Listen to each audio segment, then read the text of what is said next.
Centrale électrique de quoi?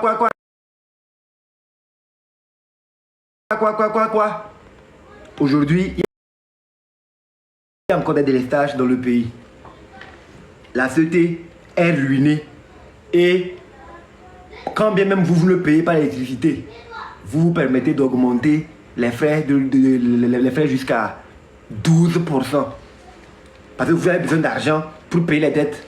Après avoir partagé l'argent avec votre clic, ou après avoir protégé ceux qui ont volé l'argent, vous augmentez de 12% les frais d'électricité pour payer vos dettes.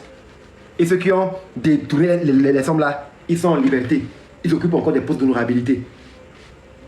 Donc vous nous prenez pour des imbéciles.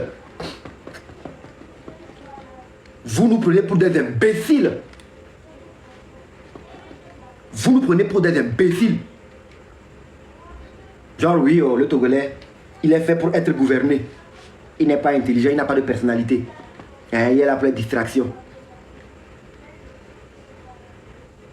Vous allez organiser des centaines de concerts gratuits sur l'ensemble du territoire pour que les jeunes aillent se perdre là-bas. Vous permettez que le ministère de la Culture et tout puisse élever des personnes qui ne sont pas vertueuses pour les imposer comme étant des modèles pour la jeunesse. Par ces actions-là, j'ai su que votre intention n'était pas de voir la jeunesse être émancipée. J'ai compris à quel point vous étiez dangereux pour notre jeunesse et combien vous étiez nuisible pour l'avenir de notre jeunesse. J'ai vu à quel point vous étiez dangereux pour l'avenir de la jeunesse là. C'est pourquoi moi j'ai enlevé mes enfants de ça. Et je leur parle des réalités du pays. Pour qu'ils sachent, en grandissant, ce sont des graines de patriotisme que je suis en train de semer en eux. Ce sont des graines de patriotisme que je suis en train de semer en eux. Pour qu'ils sachent faire la différence entre les bêtises et la vérité. C'est ça. C'est ça. Nous sommes tous des Togolais. Nous sommes tous des Togolais. Comment se fait-il qu'il y a aujourd'hui des Togolais qui sont à l'extérieur du pays? Ils ne sont même pas en mesure de rentrer sur la terre de leurs aïeux. Les gens perdent leur mère, leurs membres de leur famille. Ils n'ont pas l'autorisation pour rentrer les enterrer. Vous pensez que c'est humain ça? Sincèrement parlant. Avez-vous de la confiance? Avez-vous encore du cœur? Vous pensez que c'est humain? Vous pensez que c'est humain? Au nom de quoi au nom de la politique? Au nom de la conservation du pouvoir? Au nom de l'orgueil personnel? Vous ne permettez pas la solidarité de pouvoir s'installer au sein de la nation. Vous vous montrez intransigeant. Genre vous, quand vous grillez quelqu'un, vous l'avez grillé à vie. Genre vous êtes qui? Nous aussi nous allons vous griller à vie. Dégagez avec ce sale comportement là.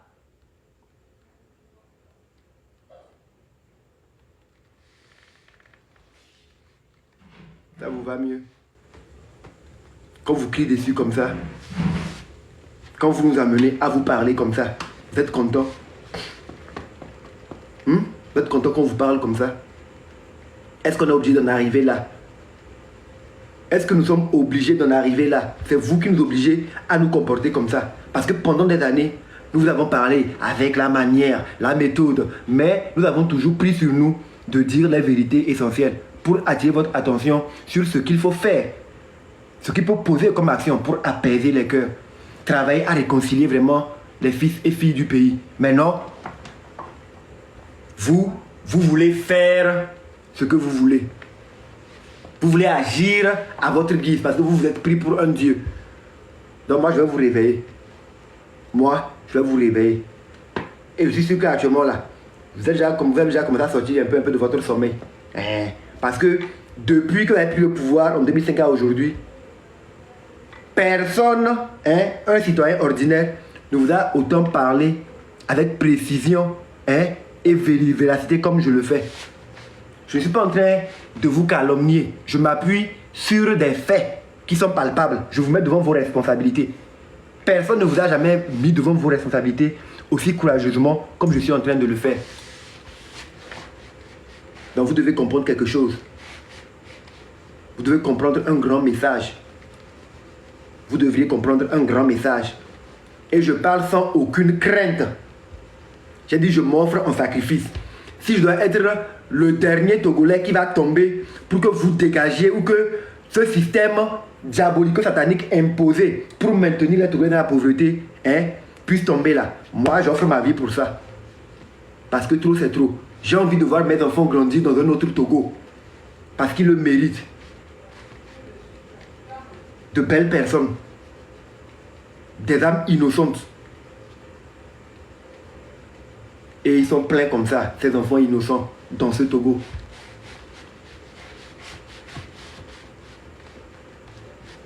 Est-ce que vous arrivez à vous regarder dans la glace? Quand vous voyez comment vous traitez le peuple togolais, vous êtes fiers?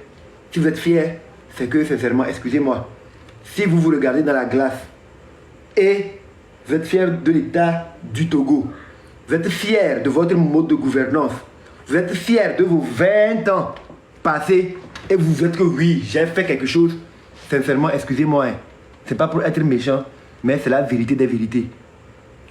On va conclure que vous êtes un sorcier. Personne ne peut être fier de ce bilan-là. Personne. Tout homme censé doit avoir honte de ce bilan et travailler à corriger cela. Mais si vous êtes fier de ce bilan-là où tout a été détruit presque, avec cette dette-là, vous avez protégé des gens, vous dites que vous êtes fier de votre bilan. Les gens vont vous appeler, vont vous dire que vous êtes un sorcier, et ça ne serait pas faux. Mais bon, on va dire que ce n'est pas le cas, que vous n'êtes pas fier de vous. Je suis sûr que vous n'êtes pas fier de vous, que vous essayez de voir comment vous allez changer les choses. Mais si vous le voulez vraiment, ce n'est pas la posture que vous avez adoptée là. Non, non, non, non, non, non. Donc le 16 est parti. Vous n'avez pas démonté, vous n'avez pas démenti les propos de Madame Nyakade. Cela veut dire que ce que la dame a dit est vrai. Il est temps que vous puissiez rendre des comptes, monsieur Fort et Sosmna Nyazungbe, Excellence, président du Conseil des ministres. Je réclame cela en tant que citoyen togolais et en tant que votre employeur. Parce que selon la constitution que vous êtes en train de vulgariser et la campagne de vulgarisation et d'explication que vous êtes en train de faire, vous êtes en train de nous dire que nous avons le pouvoir. Que oui, on a ramené le pouvoir à notre niveau. C'est à nous de décider. Donc nous réclamons des comptes pour les dettes du passé. Les 20 ans passés là, tout ce qu'il y a eu comme dette là, nous voulons savoir qui a fait quoi, pourquoi des individus se sont permis de prendre les ressources du pays, l'argent, les richesses du pays, à des fins personnelles et ils ne sont pas, ou elles ne sont pas inquiétées. Pourquoi? Pourquoi? Pourquoi? Pourquoi? Pourquoi? Pourquoi? C'est de ça qu'il s'agit. Et moi, je vais travailler pour ça, pour réveiller les gens, pour leur donner les informations utiles, pour qu'ils puissent les utiliser à bon escient contre vous. Pour que ce système mafieux, cette minorité pieuse, crapuleuse, démoniaco-satanique, puisse être vaincu sur la terre de nos ancêtres.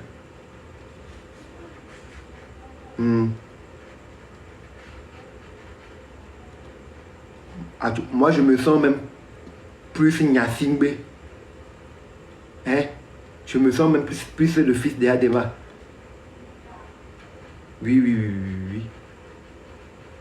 Quand je vois comment les gens sont traités, ça me fait de la peine. Parce que je sais que nous méritons beaucoup mieux. S'il y avait vraiment un visionnaire à la tête de notre État, s'il y avait un leader éclairé, qui n'était pas égocentrique et nombriliste, qui ne pensait pas uniquement à ses intérêts, à sa gueule, à son prestige, à son honneur. Quand il entend, ah, tel est excellent, il faut l'éteindre, je dois être le seul excellent. Why? Why? Pourquoi? Ah ben là-bas, nous qu'un-tio, un petit rosé, varum. Pourquoi? Et vous voulez qu'on continue pas à vous supporter? Vous voulez qu'on continue pas à vous supporter? Au nom de quoi on va vous supporter? On a quoi à gagner à vous supporter? Nous visons l'intérêt général. Et tant que l'intérêt général n'est pas garanti, on ne va jamais être votre support. Tant qu'on ne va pas dans vos actions, que vous êtes en train de vouloir travailler pour l'intérêt général, n'espérez pas voir nous, les Kabylais qui sont intelligents, et les autres, Togolais qui sont intelligents, vous supporter. Nous ne sommes pas dans la bêtise. Non. Nous voyons comment les autres pays se développent. Nous sommes en train de voir comment les autres pays se développent. Nous avons envie de ce développement-là dans notre pays. Et nous savons qu'avec les ressources de notre pays, les atouts que nous avons, si on doit vraiment se mettre sur la trame qui nous mène vers le développement, il y a beaucoup de pays en Afrique qui ne vont pas voir notre poussière. Nous souhaitons ça pour notre pays. Nous aimons notre pays. Nous voulons qu'on puisse parler du Togo du genre, mais les Togolais là, c'est autre chose. Les Togolais là, c'est autre chose. Quand on tombe malade, on va dans les hôpitaux au Togo. Les hôpitaux au Togo, c'est au point. Il y a les moyens pour ça. Le Togo est un petit pays immensement riche qui fait à peine 9 à 10 millions d'habitants. Même pas la population de Lagos. Même pas la population de Lagos. Lagos, c'est près de 20 millions. Le double de la population togolaise. Et le Togo est un État. Donc nous avons la possibilité normalement d'avoir un niveau de vie supérieur au niveau de vie de beaucoup de pays.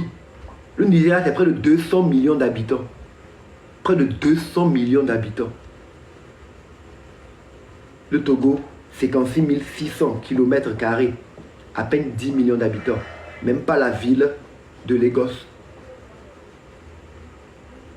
Mais les gens ont du mal, après 20 ans, à faire du Togo un pays qui soit plus beau que la ville de Lagos. Et quand on prend la ville de Lomé à elle seule, qui a près de 3 millions d'habitants, la ville de Lomé, c'est peut-être un quartier de Lagos. Parce que Lagos, ça fait près de 20 millions d'habitants. La ville de Lomé, c'est près de 3 millions. La ville de Lagos, c'est près de 20 millions d'habitants. Mais la ville de Lomé, ou 3 millions là, on voit l'état de la ville de Lomé. 20 ans après. Donc nous qui sommes intelligents, nous qui sommes intelligents, et qui voyons comment les choses se passent, on sait que nous sommes dans des bêtises ici. Ah, j'ai dit 40 millions. Je vais faire la mise à jour. Lagos. Oui, c'est ça, c'est 24 millions. Voilà, c'est que c'est une vingtaine de millions. 40 millions. Bon, 40 millions, 20 millions. C'est que le Togo, Lomé ne fait même pas un quartier de Lagos. Mais regardez l'état de Lomé. Regardez l'état de Lomé. Monsieur Fort, une vraie déception. Une vraie déception. S'il vous plaît, tapotez au moins qu'on puisse aller au moins à 1 million de cas. S'il vous plaît. Partagez aussi le live, qu'on puisse aller au moins à 500 partages.